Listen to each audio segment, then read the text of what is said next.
Greetings. Welcome, welcome to the Women in Technologies Conference. I am with Lori Mitchell and Miss Pamela Gustava. And we want to talk today about women in technology and the future of women in technology and how we get there. So, Pamela has a wonderful initiative that she's worked on now for a couple of years, and she and I have been back and forth as to how can we make this initiative widespread to the public and folks who really can make a difference in young people or in anyone who's trying to get on a tech track or as a candidate in transition from one industry to another. So Pamela, please give us a little bit of information about this initiative. Okay, well, the initiative is called the Tech Trackers Initiatives. What is a tech tracker? A tech tracker that's what we do. We track technology, people that are on their tech track, specifically minorities, African American, underserved communities that are on their tech track.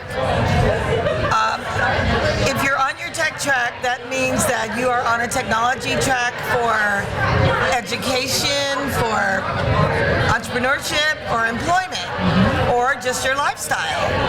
And why this is important is because Black women in technology are all over the world, as we know, but where are they? Underserved. Definitely, but the point is, where are they? Where are they aggregated in one place where we can find them? Because as you know, in the Silicon Valley and in tech companies all over the world, it's like, oh yeah, well we can't find any, Black women that are in technology. It's like, really? Okay, well first of all, Lori has 500 Black women in technology in her organization that she started about 6 years ago. And there are literally thousands of Black women in technology organizations that are all over the world. And so our goal is to actually identify and aggregate those organizations, but also to create individual interviews and bios on just the average Black woman in technology. Maybe not so much the famous person, that created some type of $1 billion company, or the one that is super high tech, all over the news. How about the average Black woman in technology that is the engineer that doesn't have a super high position, but she is very technically oriented and she's having an impact in her industry. Exactly. She's having an impact, period. Whether she is, famous or not, because just knowing technology, as we all know, that's the foundation. We're in the age of technology. That's the foundation of everything that we're doing today. And it's really important in the Black community too, for Black women in technology to be recognized. And I'm talking about the average Black woman in technology, which is not an average person, because engineering is, no easy walk. Designer. Exactly. So many fields. In relation to women in technology, we're talking about such interesting, diverse people, which make the industries that they work in and choose diverse and interesting. Yes. It's a wide landscape. And we want to, as a friend of ours that we both know that started a situation at his company at Lamb, see you, be you. It's important. If we want to be that face for the next generation, is to let them know, hey, wait a minute, I can do that. I like math. I like science. I like biology. Well, get in there. Make it something that you can build a career on. Yes. Quite honestly. Yes. What is your tech Be the new track? face. Yes. Tech Trackers is all about, what is your tech track? Let's get you on there and we're going to track you. Yeah. So Lori, tell me about your organization and reaching that number of 500 members. Well, it was done, I'll tell you about Black Women in Technology. It was started in 2014. Long ago. Not that long ago, in October. And the reason I started it is because I was a transplant to Los Angeles. I attended several tech events, and they were free or low cost. And I found out that not many women of color attended. Now, I was in Los Los Angeles, I had a certain expectation from Los Angeles, and one was there'd be a lot of black people coming to events, and they weren't there. So what I decided to do was to perform, it sounds like a little sociological experiment, and I wanted to appeal to the audience that I was trying to encourage and reach, but do so in a sly enough way so that they didn't even realize what was happening. And that's ended up what happened. So I went to meetup.com. I created a group called Black Women in Technology, and I posted other events under Black Women in Technology. So whether it was a coding event, whether it was a database event, whether it was a startup event, somebody else was holding it on their meetup, I put it on my meetup. And they came. They came. And the growth has literally, in the group has literally been organic. Wonderful. I have not gone out and marketed or anything like that. It has literally been organic, and I'm really surprised as much as others are. So one of the things that really affected me was the fact that there was a need. That need was, and trying to define what the need was so we could meet the need. So when we had our event last October, there was a Northwest Summit in Seattle, and it was held at the Microsoft offices, conference center in Bellevue, and over 300 black women attended, and they were overcome with not being the only one in the field, not being the only one at their company. There was 300 in attendance there. And it was absolutely amazing. And encouraging. Very encouraging, very encouraging. So it's incumbent upon me and my newly formed leadership team, as I continue to add and augment more structure within the group, to be able to make sure that we meet that need and stay steady. So the goal is to, encourage black women to enter into technology careers and to stay. God, yes, stay. And to stay. So there's certain things that we need from support systems, the whole 9 yards, to be able to maintain that place. And now coming to an event like this, where this is such a broader organization that you have grown out of and staked your own claim, define those areas where you feel that you can find support as part of these larger organizations, the chambers of commerce, whatever it may be. Women in business, there has to be just basically women in business, because initially before we were broken down into such varying groups.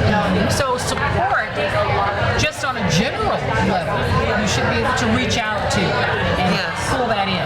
Well, one of the things that I'm grateful for is how W.I.T.I reached out to Black Women in Tech. Fantastic. 2 years ago. And so, we've been bantering back and forth about how we could make a model work. Our partnership is going to include us being a special interest group. Okay. Under W.I.T.I. True. And what we're able to do is we're able to provide more now, because we have that platform to be able to work off of. One of the things you mentioned that we talked about the other day is not reinventing the wheel. Could we? You exhaust yourself. And you're absolutely right. Could we do that? Yes, we could. Do we want to do that when something is already in place? So we can provide better services and all for the women and get the proper support that we need as a leadership group. Because you have fine-tuned that need. You've identified it and just go straight to the matter. Absolutely. And resolve it.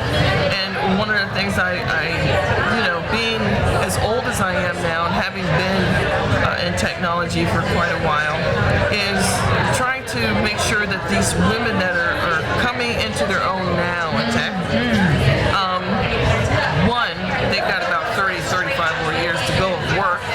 So how are they going to manage themselves throughout their career? So this is barring that life gets in the way. This is just mainly just your career. So when we put things out, if you would have asked me in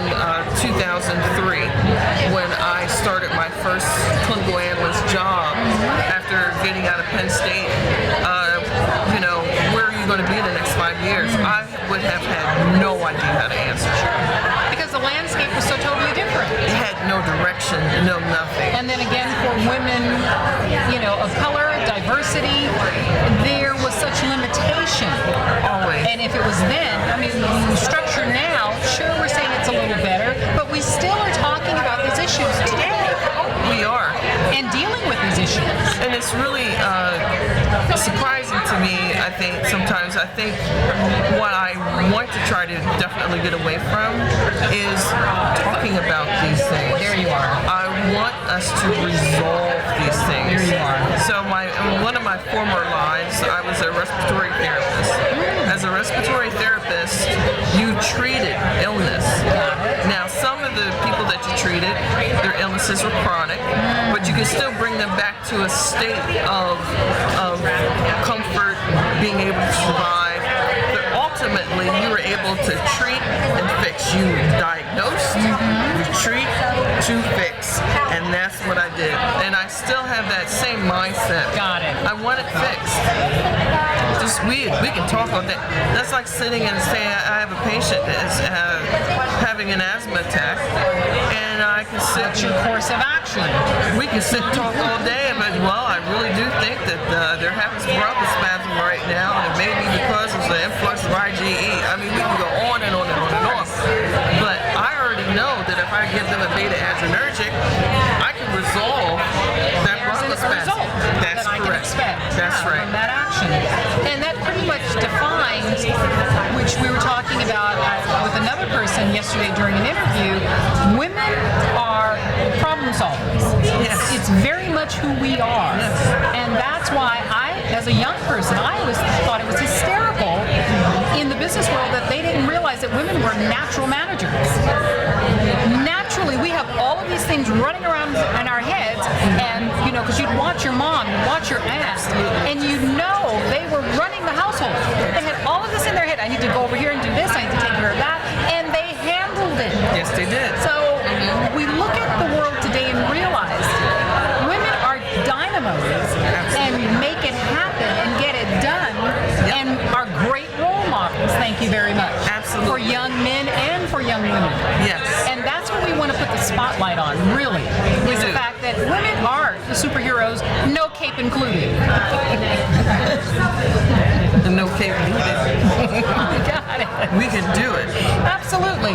Now, with this, again, 2014, again, not that long ago, and yet that is an extensive period of time to be working on this. Where do you see yourself now in this? I would say, you're at a good period of time where you've had the organization long enough, so you're looking at it for the next few years. What are your plans? So for the next few years, so there's definitely going to be a transition period as we create our space within W.I.T.I. Okay. And that is definitely the direction we want to go. And what we want to do is create programming to enhance professional lives, to enhance technical lives, and to enhance the lives of people that just want to explore or think about going into tech. Okay. Now, give me some ideas of what exactly that would entail. So, I'll give you a great example. We've had W.I.T.I Jenkins. She is part of our group in LA. And W.I.T.I is someone I have termed one of the hidden figures. She started in aerospace way back in the 60s and 70s. And, she was doing that for quite a while and retired early. But right now, she's an executive coach. So she has been able to transition and reinvent herself and her skill set, her knowledge, what she knows, to provide executive coaching. Now, she's adapted, to tell you the truth. Totally much. She's adapted to what's going on. Because she's not finished with whatever her idea of, a career may be. She's just adapted. That is correct. Which is a great lesson again. It is. You can't stay stuck. Yeah. And normally, I would think that we don't normally stay stuck, but I do think majority, and I just have to say, for Black women in particular, we literally have gone along with punches. But we're also great chameleons. Exactly. Look at what we're talking about. When one area didn't work out, we had to Someplace just else. because you had to make it happen, chances are the women had children, they had lives to take care of, Yep. and you make it happen. Yes, you no do. excuses, no time to cry. Nope. Yep. And then there's other things that fall out beyond that. But that's a discussion too. How do we manage lives? How do I incorporate my career, just my wonderful little tech career, and I'm so important at work and the whole 9 yards, and I come home and I have to like cook a ham or something. Like what is that all about? So being able to feel comfortable, one, about who you are, feel comfortable in your own skin. As a multifaceted human being. Absolutely. Absolutely. Because we are multifaceted, we Sure. multitask, and we are alive. Got it. Now, someone like Jovita, is that the type of person that you're bringing in overall as a mentor? Like you could have a board of advisors or something like that? Absolutely. Available? Yes. And I would say again, something like we're doing here, where you would do a podcast or do a little video of them encouraging. So Yes. once a month, choose out of your roster of women, have someone do a little 5-minute video talking about how Yes. wonderful her life has been or how interesting.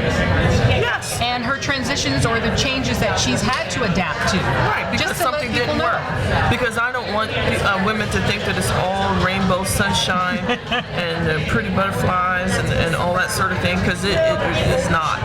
And sometimes we have to go through some struggles in our lives, but there is life on the other side. Got it. So tell me, with regard to W.I.T.I and any other organizations that you are affiliated with, how do you see the landscape going forward?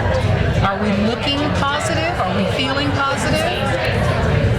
Personally, I'm not. I'm Now not. explain. So I'll tell you, I really do think that there are some things that we're missing the mark on, and some things that are highlighted too much, in my opinion. For example, I'm probably gonna make somebody mad, but the fact that we, entertainment. Well, you're in Los Angeles, so it's a one industry town, pretty much. Yeah, but there are so many other venues Thank for people you. to have that they can work in, and I try to explain to women you do not have to work in entertainment. So you can work in healthcare. You can work for how many black women do we have working in building construction and architecture? We need My to. first love was architecture as an We need to 8-year-old kid. fan out Yeah. literally into everything. Of course. And we have to pay attention to that. I even talked to someone about payments. Payments. Let's talk about financial tech. Payments. How many of us are getting money because we have a payments platform? Nobody. So these are the types of things that I'm always thinking about that we can get involved in, that we can work in. Because ultimately, what I'm also looking at is how these things enhance a community.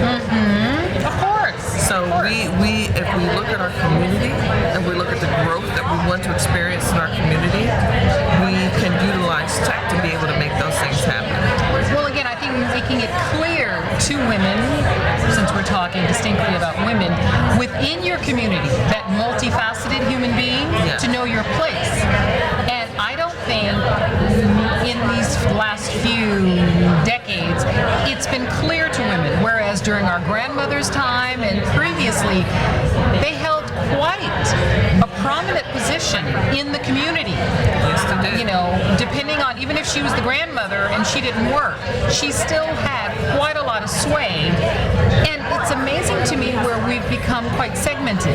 Very much. As a community, that is part of it, where everybody is a different chess piece on the board, as opposed to looking at it in scope. Yes. That might be something, again, to address with, have a talk about that among your memberships and among, your advisors. And how can we address that? How can we even bring it up? Because I don't think a lot of young people are even aware. They can have an actual, wow, I can have an impact in my community. I'm not just this person walking around trying to find a job, trying to, Yes. find some place to leave my my dog for the weekend when I go off.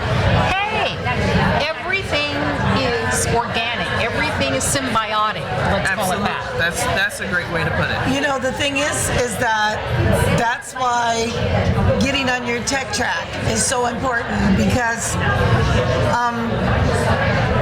as I was saying, technology is the foundation pretty much of our whole economy, really. Our lives now. Our lives. And I believe, isn't it 8 million tech jobs that will be created in the last, by 2020? Got it. That was the last number that I checked out. And so what that means for us is that we need more women, children, African Americans, period, to get on their tech track. That's just so critical. And so this is, Lori's way and my way, me being able to do my part, of course, to get, involved. People interested, aware. Excited. It's just a matter of being aware. I think, again. Yes, awareness, yes, is very, very critical. Yeah, I'm here in Silicon Valley. I'm here in San Jose, right. Sunnyvale, Menlo Park, Palo Alto, these locations. And it's amazing to me that we have huge pockets of our communities that are right in the backyard of these companies that feel no connection whatsoever to walking in the door as a candidate.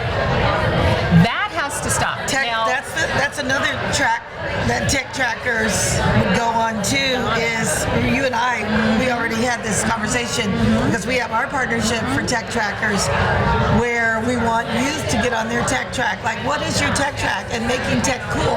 Tech is already cool. It is. But we need to show them how cool it is. Like, if you're walking down the street and you see a big giant building, like, who built that building and what is the technology that's behind that building? Yeah. Right. And who created that building and what's the purpose of that building?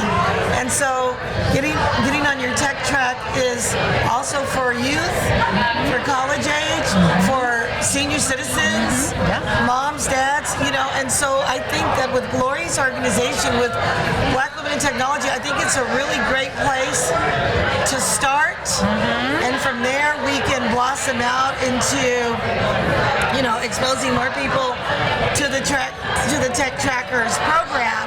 And see what it morphs into. Yes, because definitely. again, the more people who are introduced, more ideas. Absolutely. It's the great line which came to mind as I'm listening to one of the presentations during the luncheon. You do an experiment, or you'll have an event, and you take care of it up to a certain point in the lab. Yes. You got your data. It's come out as you have actually worked it in the lab. But then you take it out of the lab. It takes on a life of its own. Yes. Right? And that's what really is interesting. When you get human beings involved. Yes. That's fantastic. It is, and that's one of the, part of the processes of even the lean methodology, including making sure you create your MVP, so that viable product, just to try to make sure that would this work? Send it to a little sampling of people, would this work? And going from there. So I think even utilizing some of those types of methodologies and thought processes is what can definitely pull us through. You know what that also ties into, Lori, is you talked about the MVP, which is if you're a tech founder, as you know, it's the minimal viable product. What is a minimal viable product that you can create if you're a startup founder, that you can get your product out there so you can test it, right?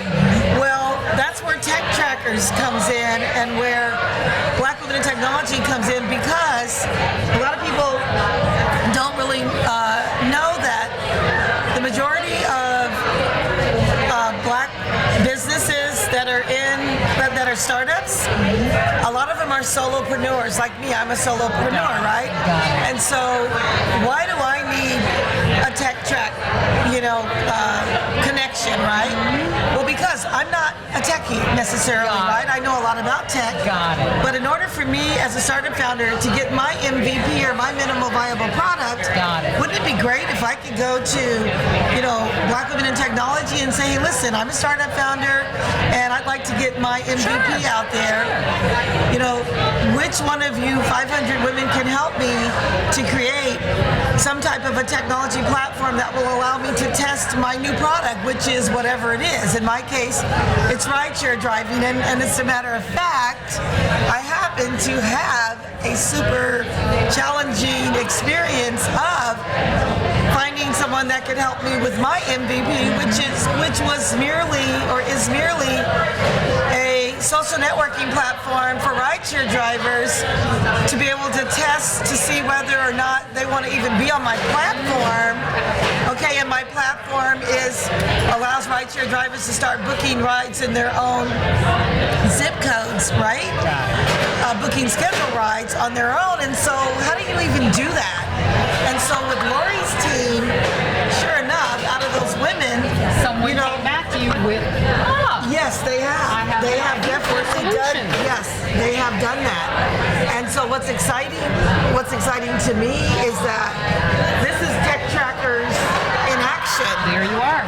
Where I get to actually communicate with women that are in technology that can help me with my business, like Leela, and also like keeping you on your tech track. Exactly. I'm definitely on my tech track. I am for sure. Which helps put them on their tech track. Yes. It's so exciting. It really is.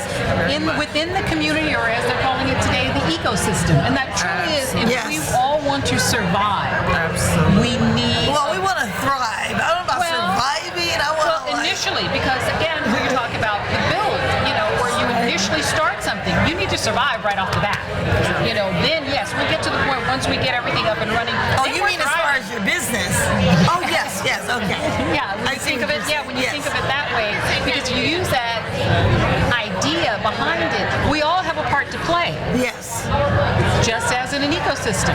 The butterfly has a part, everybody has a part. That's the way things are created.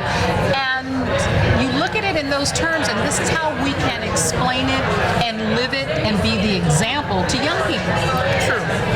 Well, the thing because then you guidance. Well, because I really do think that we're getting into a situation where the wheel is being recreated by them in the way that they're going about doing things and the way that they're sticking out their jobs. Because some things are different.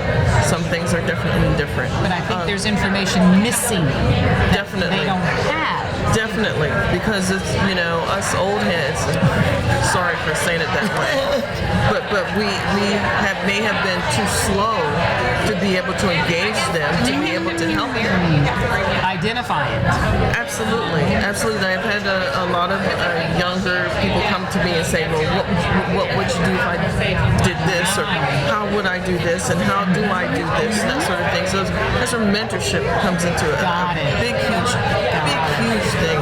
And I didn't have mentors that were identified, but since mentorship is big, it's very, very helpful. And even if they're not in your industry, even if they're not in your preferred industry, because there's some things when you look at it from a high level, and you mentioned this, because you're like a global person mindset, and you look from the top down. Looking from the top down, you get to see a lot. Now, you may not be digging in the weeds just to pull out that one little weed, but you can look down, see everything that's happening, and be able to go from there. That's why you can do cross-industry. If anybody wants to come to me and say, well, I think I want to be a farmer or something, I want to work in agri-tech. There's not many of us in agri-tech.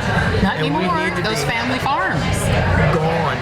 And so these are areas that we need to become a part of, because that ecosystem we need to create for ourselves.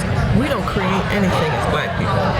We really don't. Or if we do, sitting here 2 tables down from the patent office, we're not aware of what our resources are to make sure that is out and about in the world. Absolutely.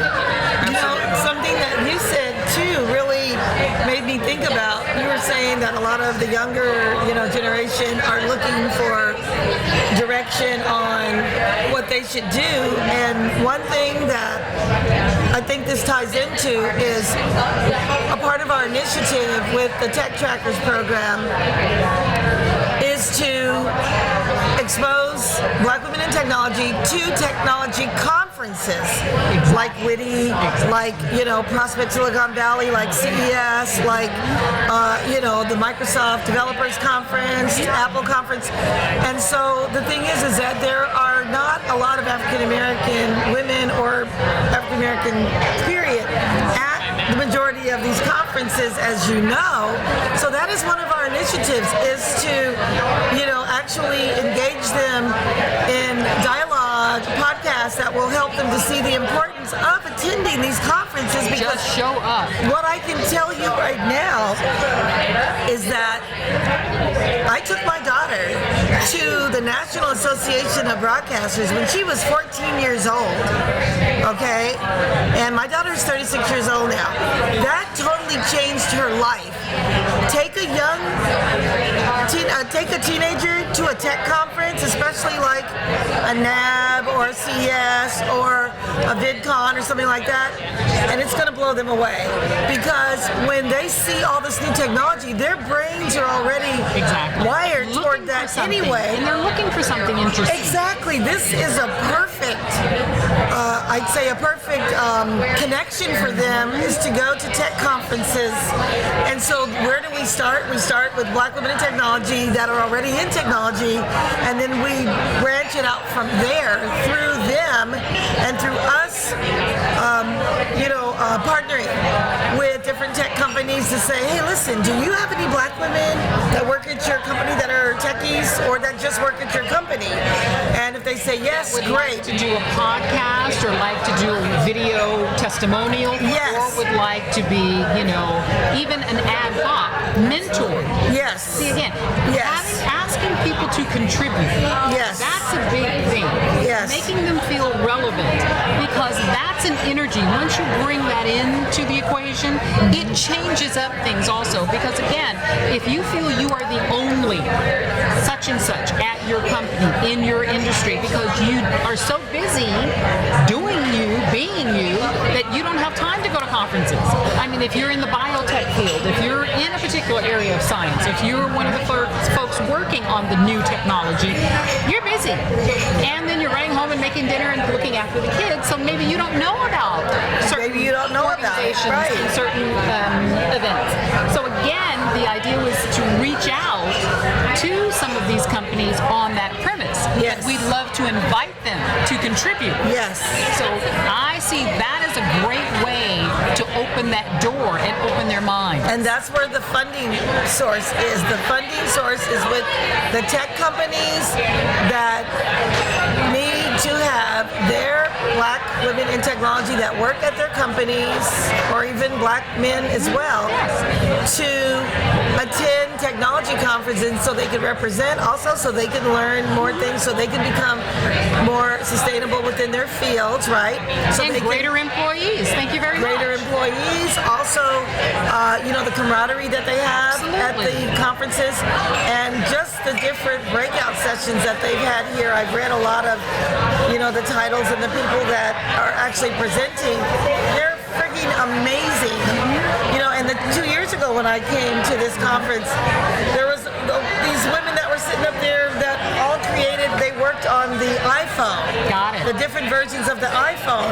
But the insight they had talking about how they created, the iPhone, you remember that? It was amazing. And it not was like, realizing that there were a lot of women behind that. Yes, and so that's what you get when you come to a tech conference, especially like W.I.T.I. You get to meet like all these women here are women in technology, because that's what this conference is all about. I'm just blown away because I get to meet women that, oh yeah, what do you do? Well, I'm a SQL, SQL, what do you call it, engineer? Well, what do you do? Oh, well, this other lady's, I'm a product designer. I'm aerospace. I'm like, oh my God. It's exciting for for me at my age, can you imagine if there were some teenage girls here and how exciting it would be for them? And that's what W.I.T.I also created, Midi Witty, which is for teenagers. Their next, Yeah. next launch. Yes, and so that's where we want to get. How about Black Girls Code being represented here maybe next year? We should Here talk we about are. that. We reach out to them. Yes. Absolutely. So it's just an exciting field to be And it's a in. cross-pollination of promotion as well. That's one of the things I talk about with clients from a marketing point of view. We want to make sure that you're reaching out within your community, whatever that may be. And now our communities are far afield. They're not just within a stone's throw. They're far afield thanks to technology. That if you reach out to people, you'd be amazed and really enlightened as to what the possibilities are. And I think Yes. a lot of it is, again, as women, the possibilities have been kicked out of you for one reason or another. You know, with certain industries, women have left. They're their preferred industry, a lot of them. So now would be the time, if we can catch them and reach them, they might come back in. You just never know. That's true. So there are some other platforms and where the option to work remotely There you is are. very attractive Exactly. to women. Exactly. And that is regardless of race, creed, color. Doesn't matter. And I have to tell you a shout out to Power to Fly, because that's their platform to provide remote opportunities. So they find these remote opportunities and they tell women about them. So that's a huge way of getting women back in. Got it. Because we have a lot of responsibilities, we have a lot to do, and being able to, make those changes to be able to support ourselves. It's just an awesome way to go. Well, ladies, I want to thank you so very much. Thank you for attending the conference. Thank you for being front and center. And thank